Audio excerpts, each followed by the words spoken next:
Hello everybody, and welcome to Total Security Solutions live fire product demonstration for government facilities. I'm Paul Levine, I'll be your host today. With me is Bob George, Senior Consultant with Total Security Solutions. In today's webinar, we're going to do three parts. First part is going to be some best practices for government facilities. Followed after that will be a live fire product demonstration, and then we'll wrap up with a Q&A session. On your Zoom application, there's a Q&A button. Please go ahead and click that now and start entering your questions. If you get them in now, they'll be higher up on the list, better chance of being answered. If we do not get to your question during today's webinar, we will follow up with you afterwards to make sure we answer them all.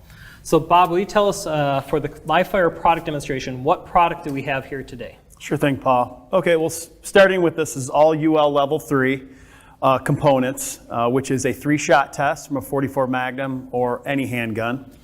This is the glazing here first. This is LP1250BR. It's an 1.25 inch thick. It's laminated poly over acrylic.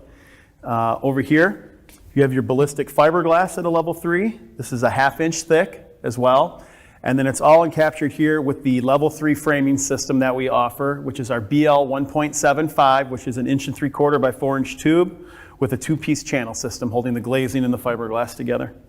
And Bob, this is an aluminum framing system, right? Yeah, this is an aluminum system which comes with different finish options as well. All right. And like Bob said, we'll be approximating the UL 752 level 3 test. 3 shots on the glazing and 3 shots on the fiberglass. We will be using a .44 Magnum with a 240 grain round in it. All right. As a note, you should have received this morning an email, and in that email you'll have our Bulletproof Systems Components Guide as well as our UL 752 bullet resisting chart. They are great reference documents, and we'll be covering a lot of that information in the webinar today. All right, so Bob, let's go ahead and get started with the best practices. So I'm going to step off and take it away. Okay, thanks, Paul. Okay, just in general for governmental facilities, we'll kind of go through the whole UL 752, which basically covers all the levels of protection. UL level 1 is your lowest level of protection. That starts with small handguns, a 3-shot test. Goes up to, then there's level 2, level 3. UL level 3 again is strictly for handguns, covers all of them, another 3-shot test. Once you get over the UL level 3, at that point, you are into high-powered rifles for ULs level 4 through 8, which are typically, governmental facilities, usually not municipalities as much as more federal government type work. So touching base a little bit on the glass breakdown or glazing that we like to say within the industry, a few different products that you can use. So starting with an interior, you can work off acrylics, polycarbonates, or glass products. Starting with the acrylics, those go up to a UL level 2, so you have levels 1 and 2 for those. We also have laminated polycarbonates that also go from levels 1, 2, and 3. And then we have glass-clad polycarbonate glazing makeups that start from a level 1 and can go as high as a level 8.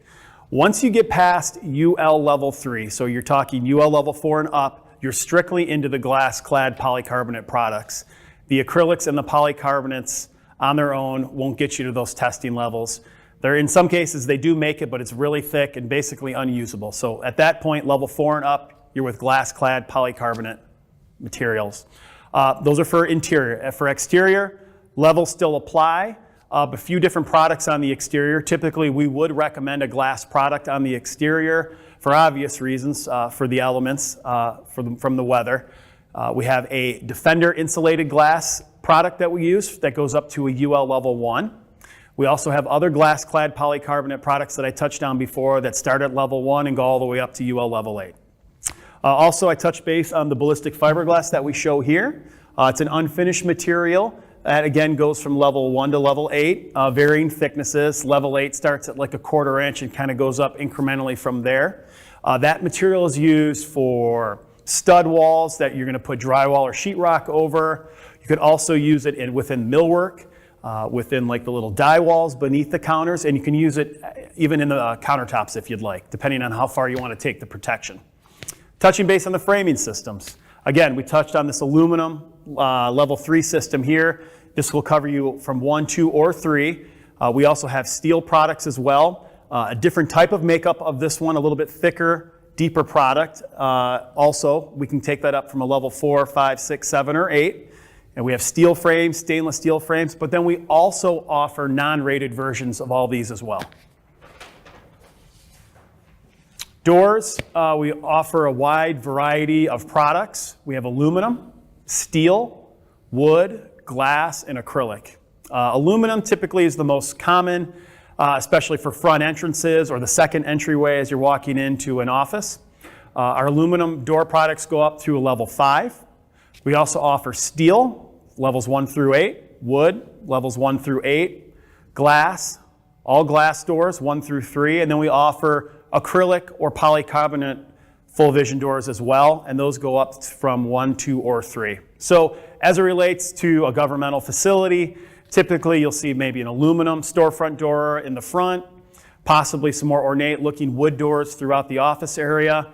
Sometimes at more the high level offices, you may even see an all glass door to go into an office area as well. So just touch base as far as how it relates to the governmental facilities, as well as the glazing products and the type of transaction systems that we offer. As far as barrier lines, we have the things to focus on if you're looking at it. Obviously, 3 things. How are you going to communicate? How are you going to pass products? And aesthetically, how's it going to look? Very important, voice transmission. There's all different types of little voice ports for the cost conscious, up to fixed window systems that you could use as well.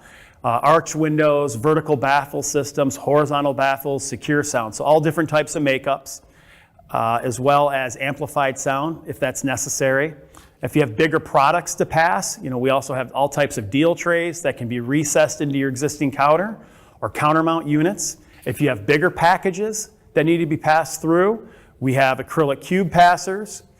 We have units that you can put in the wall that have interlocking doors as well. We have horizontal sliding window units that you could also pass bigger products through, as well as Lazy Susan type products if you had to pass certain types of things depending on what your facility is and what you're dealing with.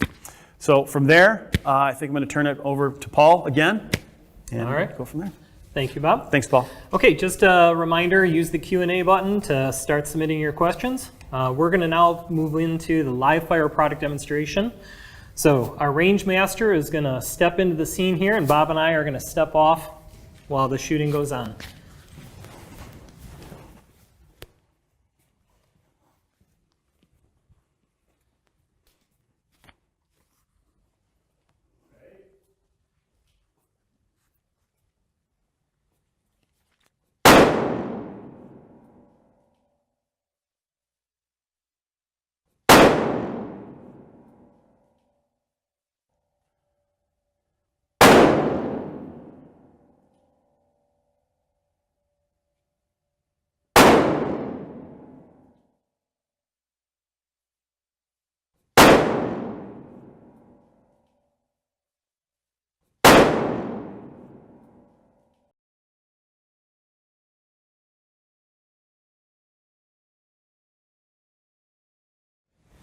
All right, thank you.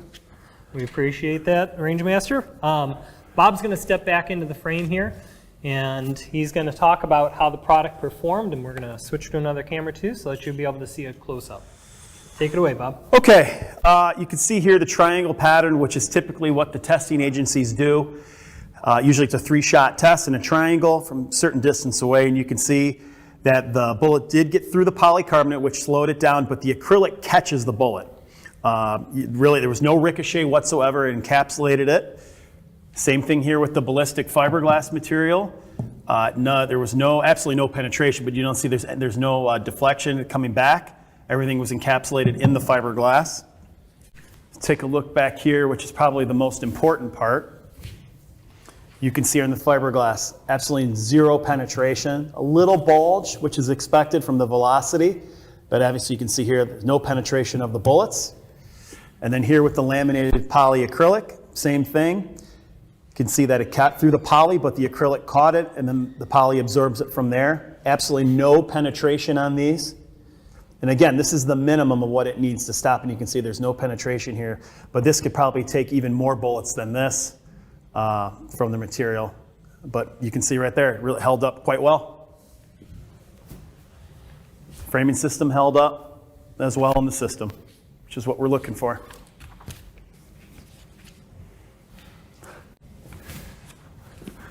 All right, thank you very much, Bob. Thanks, Paul. Appreciate you walking us through that. And yeah, impressive.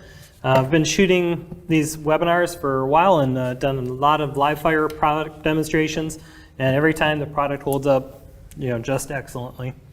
All right, so let's switch over and we'll start to answer some questions. So Bob, we're going to start with what is the most common UL level you find used in government facilities? Keep in mind that could be anything from a township to a city to a county, state, and federal. Yeah, it really just depends on the budget and the money allotted for it, but most of the time you'll see either a UL level 1 up to a UL level 3. Typically, municipalities like local governments, you'll see at least a level 1, but a lot of times they'll try to get to that level 3 rating because that stops all your handguns. That way you don't have to worry about what possibly someone could be walking in with. You're covered for every type of handgun there. So I would say UL level 3 is probably the most common, but also you might see on some federal government projects, you may also see them go up to a UL level 4 or a 5 once in a while, but those could be like border patrols, type homeland security work, maybe at the Capitol. But typically, UL level 3 is the most common. If you're cost conscious, but you just want some sort of deterrent, level 1 would be sufficient. So that's the UL levels. How about the actual product? You talked about acrylic and laminated polycarbonate and glass-clad polycarbonate. Sure. So level 1 is strictly, you've got acrylic, and there's a thinner LP product like this at 3/4 of an inch. Level 1 acrylic typically is where people go. It's less expensive, very common, holds up quite well. For the level 3 version, there's not an acrylic on its own, so you'll strictly be in the laminated poly glazing series. And there's 2 types. There's an all laminated polycarbonate, and then there's this product that we use, which is an acrylic poly. And the difference between the two, this version with the acrylic is much clearer, it's less expensive, and it holds up just fine. The all laminated poly has a little bit higher of a forced entry rating to it because it's all polycarbonate. Mm-hmm. However, it's more expensive, typically around $10 a square foot more. And it has a purplish gray hue to it when you're looking at it. So I would say this is the product to stay with at a UL level 3. Now, if you went up to a level 4 or 5, then you would be in the glass-clad polycarbonate ranges, which is fine, but then you do run into some limitations when using glass with certain counter systems. They can get more expensive, harder to work with. They're thicker, they're heavier, so you have to make sure that your millwork and the walls adjacent can handle the additional weight. So just something to consider, because this is a lot lighter than a glass-clad product. It's almost half the weight. Yep. Now you had mentioned this is our LP 1250 product, and it is UL ballistic rated, but it is not, we don't test it for forced entry for a number of reasons. Correct. But I can share with everybody, I have at a live in-person demonstration. We've shot the 1250, and then afterwards I've taken a 2-pound sledgehammer and just beat on it and beat on it and beat on it until I got tired. So eventually you'd be able to make your way through, but the laminated polycarbonate product really stands up. Yeah, it holds up. All right. If you're talking about, so this question is about main entrances, so like that entry vestibule and front windows, if you will. What type of UL level on product do we recommend? I would recommend going with the UL level 3. As far as a reception area or a vestibule area where you're checking people in, I'd recommend this product, the LP 1250BR. And then you want some sort of rated framing system. And the components for our level 3 system kind of all go together. It's the BL 1.75 aluminum frame, which is this. It also has a 2-piece channel system on its own. So for counter areas where you don't really need a big bulky frame, you can just go with the channel system, which looks similar to this, but hard to tell because the tube frame's on it. But typically on a counter area, you would just see the 2-piece channel system that goes with this. And then also as it relates to the door system, which is the BL 1.75 full vision aluminum door, would be the product you would typically use for that as you're walking in. You can put in a wood door in the aluminum framing system if you'd like, but typically most like to stick with the aluminum door. And there's, like I said, there's different finishes that you can get with this. So there's no really limitation as far as what you can use. We can do narrow style, wide style, and it fits all different types of door hardware. So if you talk to one of our experts, we can walk you through any issues you might have in putting that together. Okay. Next question is, do we have an exterior rated pass-through, for example, like they would have in a teller window or something, Sure. but exterior rated? Yeah, absolutely. We have a handful of them. There is the rotary Lazy Susan, which is a stainless steel unit that's only exposed on one side at a time with a little lock on the top. There's also the steel or stainless steel package passers that are typically like a flush panel door. You can put a little window in there, which has interlocking doors again, so that somebody couldn't grab you as you're opening your side. It automatically locks. So we have those two. And then there's all types of transaction drawers that you can put on an exterior wall as well, and there's just a wide variety of those depending on what you're trying to pass. Okay. Next question relates to municipal offices where you have like a treasurer's desk or window and then the clerk's countertop there. What type of system and products do you typically see us installing for those? Sure. So for a teller line like that or a counter line, and as it ties into maybe the other person's desk, again, level one, you would just go with an acrylic material or our LP1250BR, and there's all types of counter lines that we have as far as the teller lines. And I mentioned a couple earlier. Our vertical baffle system and our arched window system are the two most ideal systems that we offer. They're both fixed window systems, but they have the best sound transfer. Aesthetically, there's limited visual obstructions around there. Sometimes with the little voice ports, they can get in front of you and it's hard to see. With these systems, there's not as many visual obstructions. It's easy for the cameras behind you to see anybody who could possibly walking in that could be suspicious. And also aesthetically, they look the best out of all the systems that are out there. Okay.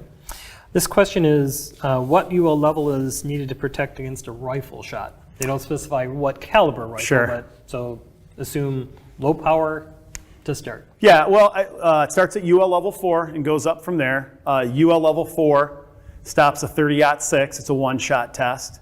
UL level 5 is the 7.62 round one-shot test. And then from there, level 6 an Uzi test, which is pretty uncommon in our industry. I think level 7 is the 5.56 round. And then level 8 then is a kind of a repeat of level 5. It's the 7.62 round, but stops 5 shots. So starts at level 4, which is one of the harder tests to pass because of the velocity and the weight of the ammunition. But typically you'll see level 4 or level 5. Most people don't go higher than 5 for a handful of reasons. Again, you're in glass products strictly, so it's a glass-clad polycarbonate. The glass starts to get heavy. It's thicker, so the clarity is not as good. You also have limitations with counter systems, like when I referenced the vertical baffle and arched window. A much easier process when you're working just with plastics, when you're polishing edges or drilling holes. But when you do it with glass, it's much more difficult, less forgiving if there's any mistakes made in the field. You can't cut it.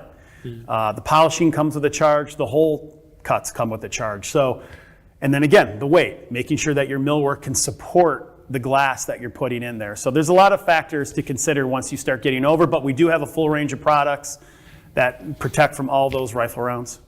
Okay, so this question is very similar, but the question is, what about shotguns? We don't see a lot of shotguns, actually. I mean, is that, your experience, typically, what do you see as far as products? I don't think the testing from levels 1 to 8 state shotgun protection. No, the levels 1 through 8 are all handgun and rifle shot. High-powered rifles. So, I mean, basically shotgun, obviously, you've got a load with buckshot or whatever. So you're going to see same kind of protection. It's just going to be different patterns here on that. All right, next up. This question is relating to the whole beginning of the process is, do you do consulting for government offices or municipalities, a clerk or whatever that's like, all right, I know I need to do something, but what can I do? What are my options? So does Total Security Solutions consult? Absolutely. Yeah, I mean, we kind of pride ourselves on that, getting ahead of it. We welcome the calls to come in so we can help, understand what your needs are, how your office area functions, and then we can make recommendations as far as what would work best as far as, the level of protection, how you're going to want to communicate with people, If you're going to have to pass products, is there a door necessary? Do you want to protect your millwork with the ballistic fiberglass? It doesn't always have to be new construction. A lot of the stuff can be post-applied and then covered. We can cover this with a laminate or a veneer.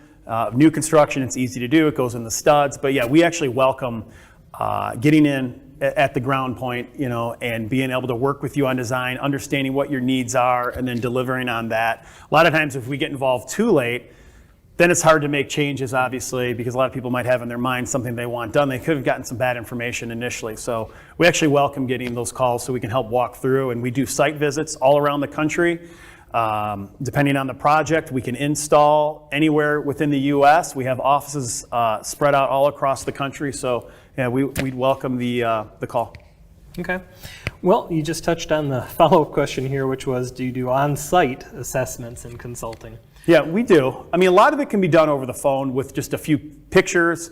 We can walk you through the stuff that we need, but if it's the part where it's not as cut and dry of an opening or an area, we can set something up to come out and, for certain projects and visit and walk you through possibly what you need to do.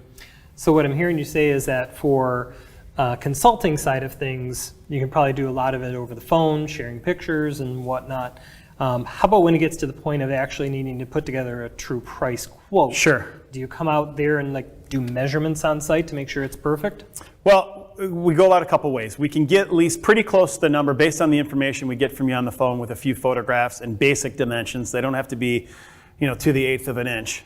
We can get you some solid budget numbers to see whether it falls into your budget or not. And from there, if it's something that you think is going to go through, we're more than happy to come on site, do some accurate measurements, make sure there's nothing we're missing, and then really finalize that number. And then if we end up, if we all agree on everything and we end up moving forward, we would then send out our fabrication team to get the accurate, the very accurate measurements for fabrication at that point. So absolutely. Okay. All right, another question in the same realm is, how do you collaborate with architects during the design process? Again, kind of a couple questions ago, same process. We deal with a lot of architects, me especially, I deal with quite a few. Just really kind of going and understanding the project and what their needs are. I welcome talking to architects before specifications are sent out for bid, because at that point, as many architects know, it's a little bit too late. You can do RFIs, but if you're not in on the ground, working on the design, not as much specifying, say, a specific product, but truly understanding, okay, what works with what? Because a lot of times we'll get specifications, we haven't spoken to an architect, and they might say, hey, I need this product, and it might not exist. So at least we can hash all that out up front, and we welcome it for projects that are going to happen with 3 months, a year, 2 years, 5 years down the road. We'd rather, like I said, get into the ground and work with them on the design. All right, so that's the front end of the process. Now let's move to the back end. After it's been designed and the system's spec'd out, it's engineered and all of that, I know that we ship an awful lot of product to locations where a glazer or a general contractor will do installation. But for certain jobs, does Total Security Solutions also have installation teams and offer installation? Absolutely. Yes, well, we welcome that as well, depending on the project. We're more than happy to give an install number. We are a non-union shop, but however, we do most of our work, we can do around the country. And yeah, we love getting out there. And that way, sometimes it cuts out some of the middle people and maybe additional costs that aren't necessary. If you can work with us directly, we have the capabilities to do a lot of the work ourselves. So depending on the project and how detailed it is, we can offer you a full turnkey solution from helping with the design, providing the material, and then also installing it from the back end. But I will stress, we do an awful lot of work with the glazers and the GCs and that. So typically it's very much a hand-in-hand process there. Another question regarding construction time. The person asks, how long does my building need to be a construction zone? Not long. Obviously, it depends on the extent of the work you're having done, but as it relates to what TSS provides, we can be in and out in a day. It depends. We can work during the day. However, most of our projects that we do installations on are typically after hours. So if it's during the week after hours or on the weekend, so that your business isn't being disrupted. But yeah, we'll come in, it could take more than maybe a couple days, but we'll work with you on the construction schedule. we would never leave your place not put back together. Obviously, we want to make sure that you can operate the next day. So if the public's coming in, as it relates to governmental facilities or even a private business, you need to be operational and functioning. So we understand that. That's part of our core business, working on after hours and making sure that everything's put back together the next day. So no more than usually a couple days, depending on the size of the project. Absolutely. One thing that I'll point out for you is on our website, in the upper right-hand corner, you'll see a menu item called Resources. If you click on that and go into the video gallery, scroll through, you'll find a time-lapse installation video showing just that. It's an overnight install. So you'll see them bring everything in, assemble everything, clean it, and be out by the time the sun comes up. So again, on the website, Resources menu, Video Gallery. All right, next question here is, do you work nationwide? How about Canada? We provide material, so we can furnish to Canada. I don't think we've installed in Canada as of now, but I can't imagine if we looked into it that we couldn't. Mm-hmm. So yeah, I don't want to say no. Right. I just can't. We haven't done anything recently that I can think of over in Canada. The scope of projects that we do it all, and then we collaborate with the GC or Glazer. Is that nationwide? Absolutely. Okay. And then I know we've also certainly gone down beyond the nation borders. Yeah. No, we do work in the Caribbean, and we've gone all the way down to Aruba, St. Kitts, Bahamas, Jamaica. So we've done installs there as well. I know by mapping it out, there was even one in Guam. Yes. So way out there on that. Okay, here's another interesting question is, you talked about all the ways to protect people in the front lobby and all of that. How about once you're beyond the front lobby of a municipality or a federal building or state, whatever, what can you do for people at their workspaces in the way of an active shooter? Sure. Yeah, well, that's big now, creating either an area at your desk where they could put the ballistic fiberglass on it so you're protected. I've seen that on projects where they'll actually harden the desk that you're working at. God forbid there was an active shooter that comes in that you could duck down. But a lot of times you're seeing in governmental facilities and even private corporations are designating an area within their office as a safe room so people can get to. And basically they could take a conference room that they know they can fit everybody in, go in there, line the walls with this ballistic fiberglass material, then cover it with drywall. I've seen them post-apply it and then paint it, whether it's veneer over this or a laminate to match the paint colors. Then they also will work on the door as well. We can put a ballistic wood door that literally blends into all the other doors within the office. Again, whether it's a veneer or plastic laminate.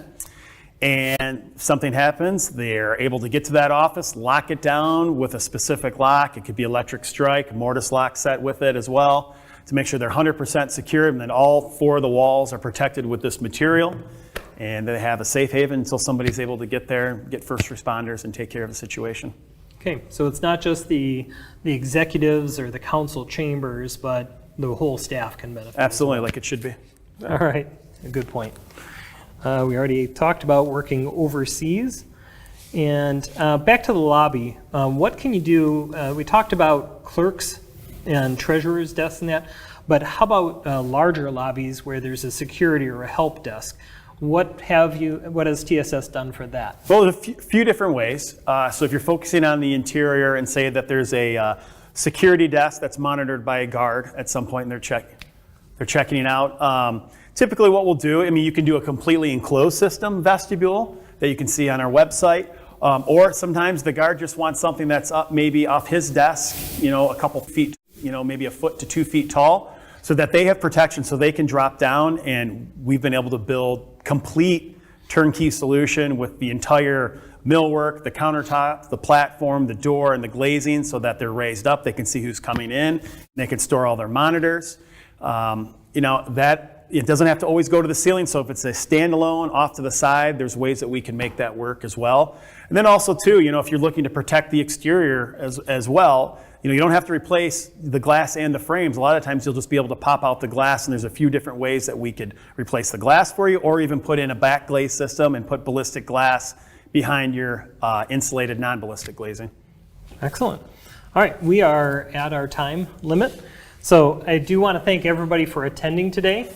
And if you will, about a week from now, watch your email. We'll send out a notice that has a link to this recorded session, because we have been recording it, so that you can rewatch it. But we'd also ask you please share it with other coworkers who weren't able to attend today. And again, if there's any unanswered questions and you've submitted who your name is, we will follow up with you. So thank you very much for attending. We appreciate your being here. Bob, thank you for being here too. Great. Thanks, Paul. Thank you.